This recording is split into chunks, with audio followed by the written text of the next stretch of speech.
My parents had thought about our education and had invested that time, and so they could afford the graduation. We are also learning as I think, grow, we'll get better at it. My architecture fees were around 50,000 rupees. Okay. My daughter's preschool fees were double that. Yes. That's how much I'm paying now for 1 year. 1 year. Yeah. Wow. It's just the school fees. For everything else, you have to pay extra.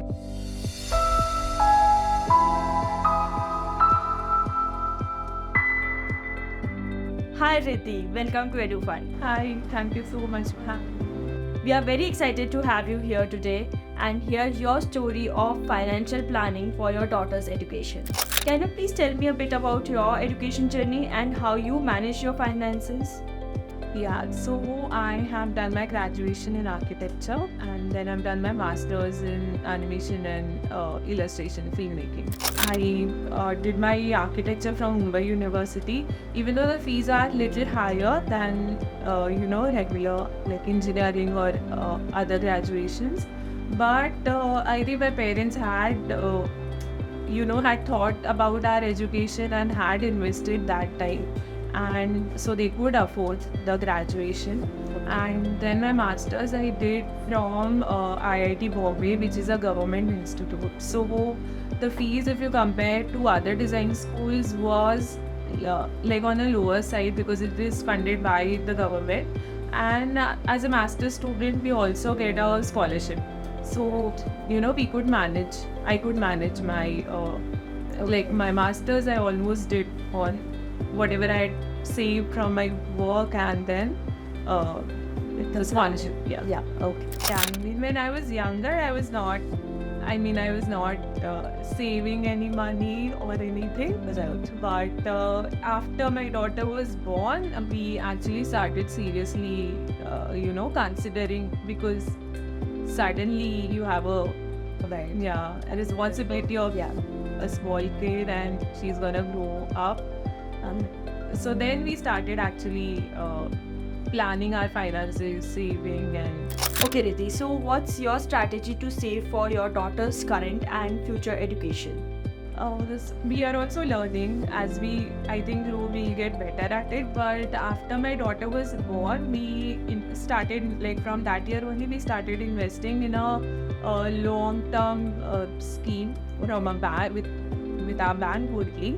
So we paid certain amount for 6 years, and then we're gonna add 12 more years. So when my daughter turns 18, so around the time when she would want to go maybe abroad and do her graduation or whatever, stay here, like when she will be doing her graduation, that time we are expecting the returns of that investment, which we thought would be the right time. Okay. Yeah, because that's when our parents also needed, like the fees suddenly were higher than Right. earlier, like high school and engineering. So do you have any fixed goal in your mind to save for your daughter's future education? We want to save as much as we can, of course. But see, right now, when I was doing my graduation, my architecture fees were around 50,000 rupees. Okay. My daughter's preschool fees were double that. So you can imagine, like, even if now I think I'm gonna be saving a lot of money, I don't know what the value is gonna be, 20 years down. Exactly. So so that's why I said we want to save as much as we can. Right. Yeah. So 50,000 for the 4 years of your college. No, each year. So 5 years. It's a 5 years course. So 2.5 lakhs for 5 years. Okay. Was the fee. That's how much I'm paying now for 1 year. And does that include the education expenses or is it just the school fees? It's just the school fees. For everything else, you have to pay extra. If you want your kid to join any classes, like if they have any interest, sports or singing, drama, anything, you have to pay extra for that. You have to go swimming, you have to pay. Exactly. Exactly. So excluding the fees, you have so many other expenses because everything is so competitive now, and we really want I don't know, I think it's our generation now, we want our kids to try everything. So right now my daughter is learning piano, she's learning classical vocals. From next month we are starting swimming. So those are all additional expenses every month, and it's gonna keep growing. Do you have a rough idea of how much an architecture degree would cost you by the time your daughter is ready for college? I really have no idea. I don't have an idea. For sure, it's gonna be quite a lot more than what my parents had to, Yes. invest in my education. Ridddhi, you just said that you want to save as much as possible for your daughter's higher education. So can you just tell us how are you planning for it? Yeah. So as I told you, we have we have invested in a long-term investment plan. We also have some SIPs going on. So every month we are trying to save something. We're putting something in those SIPs. So that's the thing. Like we think about college ke liye itna lagega, and we have so much. She's gonna need so much. But if you see every year also 2.5 lakhs just school fees is a big amount. So you have to think of yearly, is investment and returns also.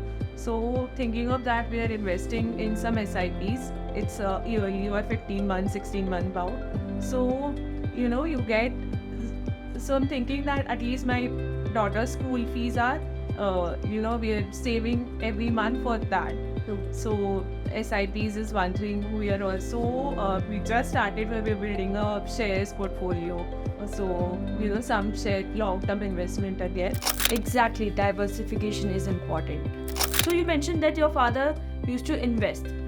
Were you also exposed to the world of investment early in your life? I did not take it seriously. I knew they used to, but I was I did not have a finance background. I did not understand much. But then I was aware that investing is very much important. That is something my grandfather did, and using those investments, he built his own house. That's what my father did, and he educated me, my brother. My brother has I only have one child. They have two. So, he has gone to a design school. So his fees were for sure like a private design school. So much more than what my architecture fees were. But they could manage that because they had fought it all out. And yeah. But I'm sure you must have also picked up some money management skills from your parents. Would you like to share some of those? Yeah, I would say at least 20 to 25% of your salary you must invest, and that is the minimum you should try. But then later on you get house loans or car loans, and some money goes in those EMI. But